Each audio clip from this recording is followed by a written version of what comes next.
পূর্ব থেকে উক্ত বাসায় মাদকের ব্যবসা ও মাদক সরবরাহ করা হতো। অভিযুক্ত টিকে স্বামী চাহিদা মোতাবেক মাদক না পেয়ে আক্রোশবশত হয়ে তার সঙ্গে থাকা অস্ত্র দিয়ে মোতালেব শিকদারের মাথায় গুলি করে। গত 22 ডিসেম্বর 2025 তারিখে খুলনা মহানগরীর সোনাডাঙ্গা থানাধীন মুক্তা হাউস মসজিদ সংলগ্ন বাসার মধ্যে মোহাম্মদ মোতালেব শিকদারকে অজ্ঞাতনামা 4-5 জন সন্ত্রাসী মাথার পাশে গুলি করে পালিয়ে যায়। মুহূর্তে ঘটনাটি স্থানীয় জনগণের মনে ভীতি সঞ্চার করে এবং সকল প্রিন্ট এবং ইলেকট্রনিক মিডিয়ায় ব্যাপকভাবে প্রচারিত হয়।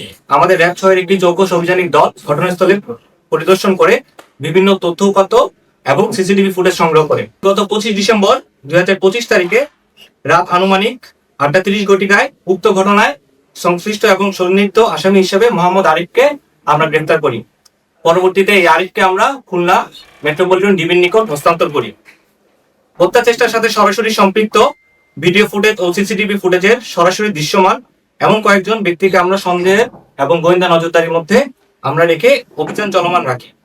এর প্রেক্ষিতে গত 26 ডিসেম্বর 2025 তারিখ রাতে বিশেষ অভিযান পরিচালনা করে সোনাডাঙ্গা এলাকার বসুপাড়া হতে শীর্ষ সন্ত্রাসী শামীম সর্দার ওরফে ডিকে শামীম, যে ঢাকায় শামীম নামে পরিচিত, এবং উক্ত ঘটনায় উপস্থিত মাহাদিনকে আমরা গ্রেফতার করতে সক্ষম হই। গ্রেফতারকৃত ডিকে শামীম প্রাথমিকভাবে জিজ্ঞাসাবাদে উক্ত ঘটনার সাথে সরাসরি সম্পৃক্ত থাকার বিষয়টি স্বীকার করে এবং মোতালেব শিকদারকে সে সরাসরি মাথায় গুলি করার বিষয়টিও স্বীকার করে। ঘটনাস্থলে পূর্ব থেকে উক্ত বাসায় তন্নি, মোতালেব শিকদার, আরিফ, ইফতি, তানভীর, তন্নির স্বামী, ইমরান, তন্নির বন্ধু ও ইফতির চাচাতো ভাই উপস্থিত ছিল।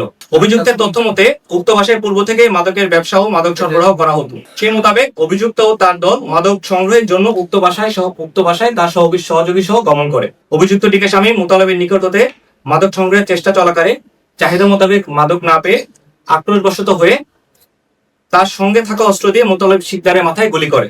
আমি বিশ্বাস করি আইন শৃঙ্খলা রক্ষাকারী বাহিনীর সকলের সমন্বিত ও ঐকান্তিক প্রচেষ্টার মাধ্যমে আমরা পরবর্তী প্রজন্মের জন্য একটি নিরাপদ, উন্নত, সমৃদ্ধ দেশ উপহার দিয়ে যেতে পারবো।